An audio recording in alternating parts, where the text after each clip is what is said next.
अगर आप किसी भी टॉपिक को समझने जा रहे हो या किसी भी चैप्टर को समझने जा रहे हो तो सबसे पहले आपको ये मालूम होना चाहिए कि उस टॉपिक का या उस चैप्टर का रियल लाइफ कंट्रीब्यूशन क्या है। अब अगर कोई चैप्टर है, कोई टॉपिक है, तो किसी ना किसी प्रॉब्लम के बेस्ड पर ही तो डिस्कवर किया गया होगा। कोई ना कोई प्रॉब्लम रही होगी तभी तो उसको डिस्कवर किया गया, उस पर रिसर्च की गई, उसको निकाला गया, उसको फाइंड किया गया।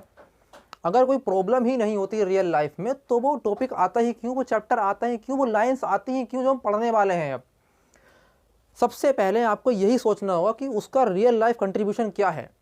वैसे तो आज मैं आपको मैट्रिक्स के बारे में बताने वाला हूँ और आप मैट्रिक्स के बारे में समझने वाले हैं, लेकिन सबसे पहले आपको मैं बताना चाह रहा हूँ कि भाई इस मैट्रिक्स का रियल लाइफ कंट्रीब्यूशन क्या है। ये मैट्रिक्स रियल लाइफ में किस तरह से पार्टिसिपेट करती है हमारी प्रॉब्लम को सोल्व करने के लिए।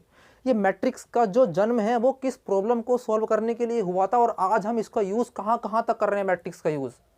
सबसे पहले आपको ये समझना होगा, अगर चीज़ों को आप रियल लाइफ से रिलेट कर कर सोल्व करोगे, देखो इस वर्ल्ड में, इस पृथ्वी पे कोई सी भी चीज़ है पूरे यूनिवर्स में, अगर किसी चीज़ का डिस्कवर किया गया है किसी चीज़ को, तो वो रियल लाइफ की प्रॉब्लम को सोल्व करने के लिए ही डिस्कवर की गई है।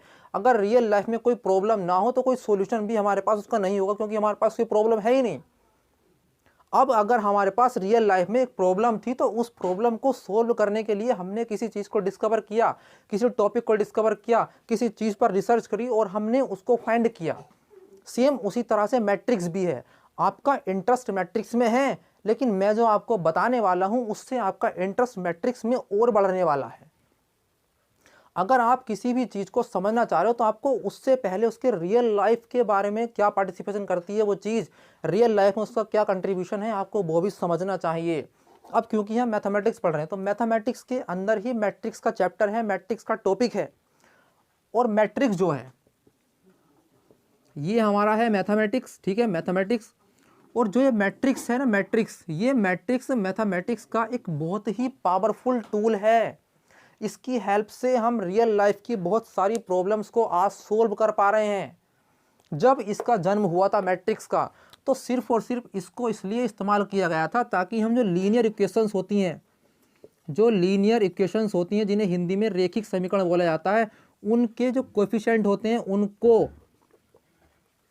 फाइंड करने के लिए मैट्रिक्स का यूज़ किया जा रहा था। जब ये सिर्फ पैदा हुई थी, जब ये जन्म हुआ था मैट्रिक्स का, जब इसको डिस्कवर किया गया था। लेकिन आज के टाइम पे इसका यूज़ इतना ज़्यादा बढ़ चुका है कि ये बहुत सारे फील्ड में अपने पैर जमा चुकी है।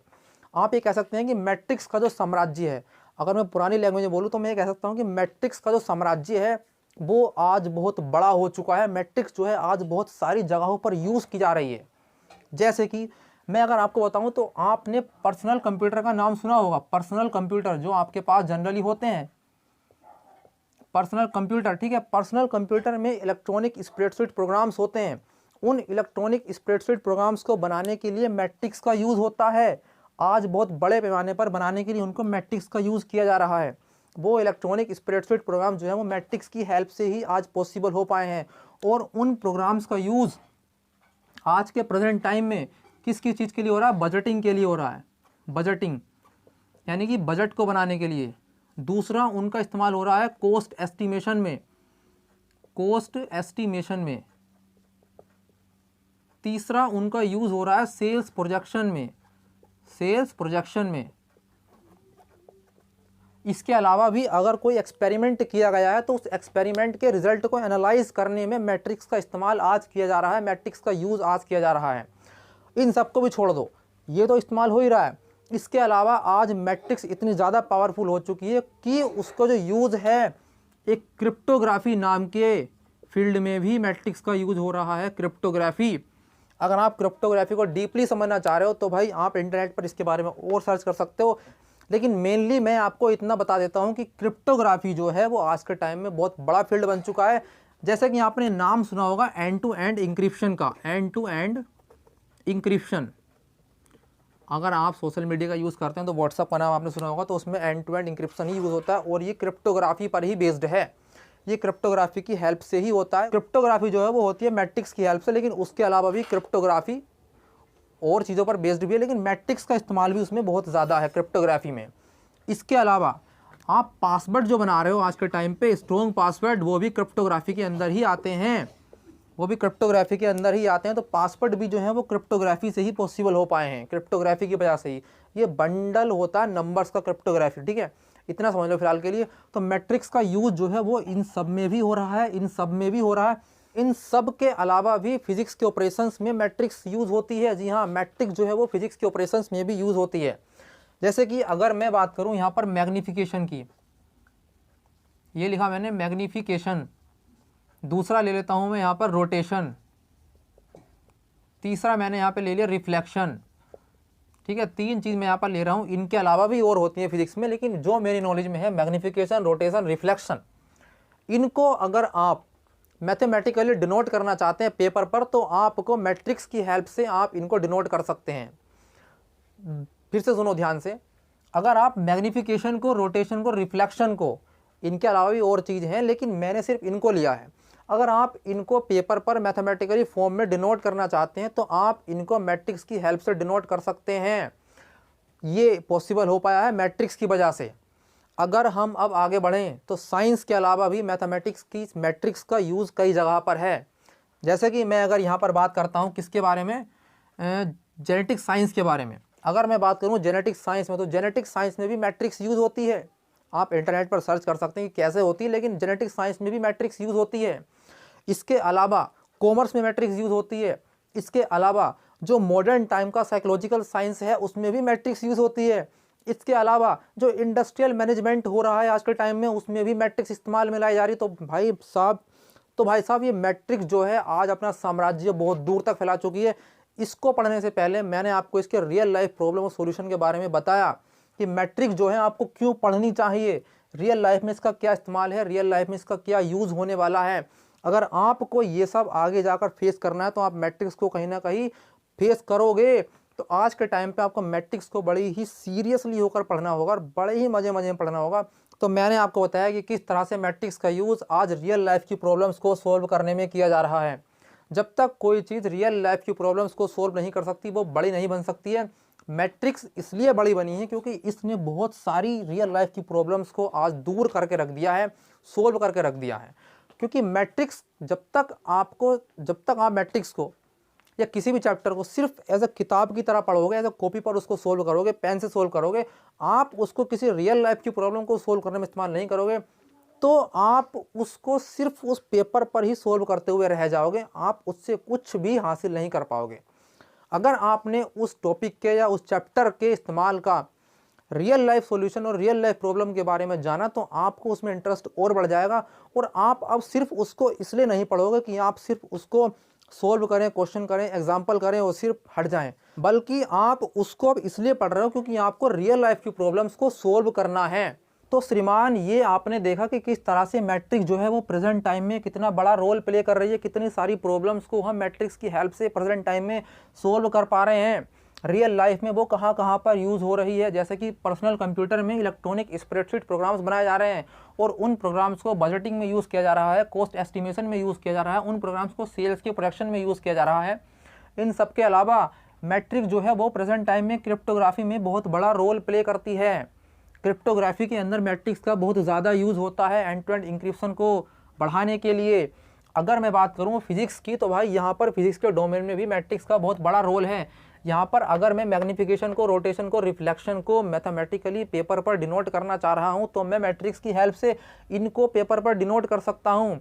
तो समझने वाली बात है भाई कि मैट्रिक्स का जो आज के टाइम में एरिया है, उसका साम्राज्य है, उसका डोमेन है, वो कितना ज़्यादा बड़ा हो चुका है, वो कितना विशाल रूप ले चुकी है मैट्रिक्स को समझना बहुत ज़्यादा ज़रूरी है। लेकिन मेन बात यह है कि भाई अगर हम मैट्रिक्स को मैथमेटिकली इंट्रोड्यूस करें और हम मैथमेटिकली उसकी एक डेफिनेशन को समझना चाहें तो उसकी एक डेफिनेशन क्या होगी ये हमें जानना होगा। मैं यहाँ पर अभी कुछ डेफिनेशन लिखने वाला हूँ मैट्रिक्स की, और उन डेफिनेशन की हेल्प से मैं आपको समझाने वाला हूँ कि मैट्रिक्स असल में मैथमेटिकली फॉर्म में किस तरह से दिखती है, उसकी क्या डेफिनेशन है, उसके अंदर कौन से एलिमेंट्स होते हैं, उसके अंदर कौन सी रोज होती हैं, उनके अंदर कौन से कॉलम्स होते हैं, बेसिक चीज़ मैट्रिक्स की क्या है, बेसिक चीज़ आप कैसे लिख सकते हैं, ये सब मैं आपको अभी बताने वाला हूँ। यहाँ पर मैं कुछ डेफिनेशन लिखूंगा और फिर हम समझना उनको स्टार्ट कर देंगे। अब देखो मैंने यहाँ पर कुछ डेफिनेशंस को लिखा है, ये एक ही डेफिनेशन है। यहाँ पर लिखा हुआ है कि a matrix is defined as a rectangular array. अब ये एरे क्या है, ये अरेंजमेंट हो सकता है रोज और कॉलम्स में, ठीक है, of scalar subject to certain rules of operations. यानी कि matrix is defined as a rectangular array. Rectangular array मतलब कि एक रेक्टेंगुलर साइज का एक सारणी होगी, एक टेबल होगी, उस तरह से उसको रेक्टेंगुलर एरे बोला गया। मैट्रिक्स उस तरह से डिफाइन की जाएगी। उसके अलावा ये स्केलर कंपोनेंट होंगे, और जब हम इनमें ऑपरेशंस का यूज़ करेंगे तो उन ऑपरेशंस को करने के लिए कुछ ना कुछ रूल्स होंगे। हम अपनी तरफ से कुछ भी ऑपरेशन नहीं लगाएंगे, उन ऑपरेशंस को परफॉर्म करने के लिए रोज और कॉलम्स पे हमें कुछ रूल्स को फॉलो करना पड़ेगा। तो यहाँ पर लिखा हुआ है कि subject to certain rules of operations. ठीक है, अब देखो यहाँ पर क्या लिखा हुआ है, इफ एम एन नंबर्स, ये नंबर जो है वो रियल भी हो सकते हैं, कॉम्प्लेक्स भी हो सकते हैं। नंबर्स और functions are arranged in the form of a rectangular array. ये नंबर या फिर फंक्शन को अरेंज किया गया है रेक्टेंगुलर एरे की फॉर्म में, और इनको कैपिटल ए से डिनोट किया गया। और इसके पास रेक्टेंगुलर एरे कैपिटल ए के पास एम रोज हैं। रोज कौन सी होती हैं? जो कि हॉरिजॉन्टल लाइंस होती हैं। जो हॉरिजॉन्टल लाइन होंगी वो रो कहलाएंगी, एंड एन कॉलम जो कि वर्टिकल लाइंस होंगी वो कॉलम्स कहलाएंगी। Then capital A is called an M into N matrix. जब एम रोज और एन कॉलम्स आपस में मिलेंगे और उसको फॉर्म में रेक्टेंगुलर एरे की फॉर्म में डिनोट किया जाएगा, तो वहाँ पर हमें एक एम इंटू एन मैट्रिक्स मिलने वाली है। Each of the M N number is called an element of the matrix. जो उसके अंदर लिखे हुए एलिमेंट्स होंगे, जो उसके अंदर लिखे हुए नंबर होंगे, वो उसके एलिमेंट कहलाएंगे मैट्रिक्स के। सब कुछ जानने से पहले हमें ये जानना जरूरी है कि भाई मैट्रिक्स को डिनोट कैसे किया जाए। मैट्रिक्स को डिनोट करने के कौन कौन से तरीके हैं? तो देखो, मैट्रिक्स इस तरह से भी डिनोट होती है, मैट्रिक्स को इस तरह से भी डिनोट किया जाता है, और मैट्रिक्स को इस तरह से भी डिनोट किया जाता है। ठीक है, जनरली हम इन स्क्वायर ब्रैकेट्स का ही यूज़ करते हैं मैट्रिक्स को डिनोट करने में। ये स्क्वायर ब्रैकेट्स ही जनरली यूज़ होते हैं, इसका यूज़ बहुत ही मिनिमल है, इन दोनों का यूज़ नहीं होता। ठीक है, हम इनका ही यूज़ करते हैं। अगर मैं इसका अब एक एग्जांपल लूँ तो मैं यहाँ पर लिखूँगा, ये मैंने लगा दिया स्क्वायर ब्रैकेट, ठीक है, जो मैंने यहाँ पर अभी आपको बताया। अब मैं इसके अंदर एलिमेंट लिख लेता हूँ, तो जैसे कि 3 1 2 4 5 6 मैंने यहाँ पर लिख लिया। तो ये एक हॉरिजॉन्टल लाइन है, ये भी एक हॉरिजॉन्टल लाइन है, और डेफिनेशन के हिसाब से जो हॉरिजॉन्टल लाइन होगी वो रो कहलाएंगी। ठीक है, तो ये और ये रोज है। ठीक है, और डेफिनेशन के हिसाब से जो वर्टिकल लाइंस होंगी वो कॉलम्स कहलाएंगी। तो ये भी एक वर्टिकल लाइन है, ये भी एक वर्टिकल लाइन है, ये भी एक वर्टिकल लाइन है। तो ये क्या कहलाए? सब ये कहलाए कॉलम्स। रोज कितनी है? फर्स्ट रो ये है, सेकंड रो ये है। 3 1 2 ये एक रो है, 4 5 6 ये सेकंड रो है, और 3 4 ये फर्स्ट वाला कॉलम है, 1 5 ये सेकंड वाला कॉलम है, 2 6 ये थर्ड वाला कॉलम है। तो इसका जो डायमेंशन होगा, यानी m इंटू एन क्या होगा? m होता है कि नंबर ऑफ रोज कितने हैं, n होता है नंबर ऑफ कॉलम कितने हैं। तो m इंटू एन अगर मैं लिखूँ यहाँ पर, तो m नंबर ऑफ रोज कितने हैं? 1 और 2 रोज हैं। कॉलम कितने, यानी n की संख्या कितनी है? तो 1 2 3, इसके अंदर 3 कॉलम है। 2 इंटू 3 तो इसकी डायमेंशन होगी 2 इंटू 3। इसके अंदर कितने एलिमेंट्स होंगे? 6 एलिमेंट होंगे। तो 1 2 3 4 5 6, तो इस तरह से इसकी डायमेंशन आ गई। जो m इंटू एन हमने लिखा था, मतलब कि number of rose and number of columns. तो इसके अंदर नंबर ऑफ रोज 2 है, नंबर ऑफ कॉलम 3 है। अगर अब मैं एक बात करूं कि जनरल फॉर्म में मैट्रिक्स को किस तरह से डिनोट किया जाता है, तो मैं यहाँ पर इससे हटाऊंगा।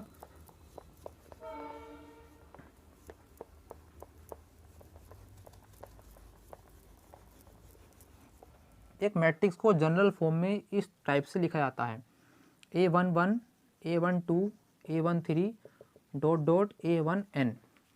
सेकेंड रो यानी कि A21 A22 A23 dot dot dot A2n। Third row और फर्स्ट कॉलम यानी कि A31 A32 A33 dot dot dot A3n। ए यहाँ पर मैं अगर डॉट डॉट लगाऊँ तो मैं बहुत दूर तक चला जाऊँगा रो पर। AM1 AM2 AM3 dot dot AMn।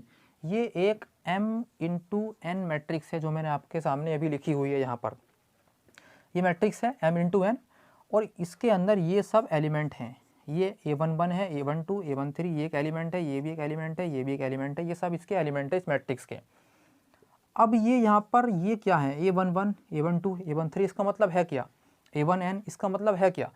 तो ये पहला वाला जो 1 है, ये यहाँ पर डिनोट करता है कि ये पर्टिकुलर एलिमेंट किस रो से बिलोंग करता है। तो ये एलिमेंट फर्स्ट रो से बिलोंग करता है। ये एलिमेंट कौन से कॉलम से बिलोंग करता है? ये डिनोट करता है सेकंड वाला 1, तो ये फर्स्ट कॉलम से बिलोंग करता है। सेम इसी तरह से ये एलिमेंट जो है फर्स्ट रो से और सेकंड कॉलम से बिलोंग करता है। ये एलिमेंट फर्स्ट रो से और थर्ड कॉलम से बिलोंग करता है। ये एलिमेंट फर्स्ट रो से और पता नहीं कौन से भी कॉलम से डिनोट कर सकता है, क्योंकि यहाँ पर n लिखा हुआ डॉट डॉट लगा के। सेम इसी तरह से ये सेकंड रो का है, फर्स्ट कॉलम का है, ये सेकंड रो का है, सेकंड कॉलम का है, ये सेकंड रो का है, थर्ड कॉलम का है, ये सेकंड रो का है और एन कॉलम का है। ठीक, अगर मैं अब यहाँ पर आ जाऊँ तो ये डॉट डॉट लगे हुए हैं यहाँ पर, यानी नीचे जिस तरह से यहाँ पता नहीं था कौन सा कॉलम है, सेम उसी तरह से डॉट डॉट लगा के यहाँ हमें नहीं पता कि ये कौन सी रो है, तो मैंने इसको एम लिख दिया है। लेकिन ये कॉलम फर्स्ट है, ये भी पता नहीं कौन सी रो है ये, लेकिन ये कॉलम सेकंड है, और ये कॉलम नंबर थर्ड है, लेकिन रो पता नहीं कौन सी है, ये एम एन। डॉट डॉट लगा के इधर हम एम एन पर चले गए हैं, और अब हमें पता नहीं है कि भाई कौन सा कॉलम भी हो सकता है और कोई सा रो भी हो सकती है यहाँ पर। ठीक, ये मैट्रिक्स है m इंटू एन मैट्रिक्स। तो इस तरह से मैंने आपको इसका पूरा एक इंट्रोडक्शन जो है वो दे दिया है। ये m इंटू एन मैट्रिक्स है, ये इसके एलिमेंट है। इससे पहले ही मैंने एक आपको एग्जांपल दिया था, वो भी इसी का एक एग्जांपल था, और ये पूरी डेफिनेशन मैंने आपको समझा दी है और बताया कि भाई इसमें स्क्वायर ब्रैकेट यूज़ होते हैं इसको डिनोट करने के लिए, मैट्रिक्स को लिखने के लिए। तो इस तरह से जो हमारी मैट्रिक्स का जो इंट्रोडक्शन है वो यहाँ पर फिनिश होता हुआ, यहाँ पर समाप्त होता हुआ। आपको ये इंट्रोडक्शन कैसा लगा, आप इस इंट्रोडक्शन को कमेंट सेक्शन में लिखकर मुझे ज़रूर बताएं। आपको यहाँ से किस किस चीज़ को सीखने में आसानी हुई या किस कौन कौन सी चीज़ आप नहीं समझ पाए वो भी बताएं। और इस पर्टिकुलर वीडियो को आप लाइक कर सकते हैं और चैनल को आप सब्सक्राइब भी कर सकते हैं। Okay, bye bye.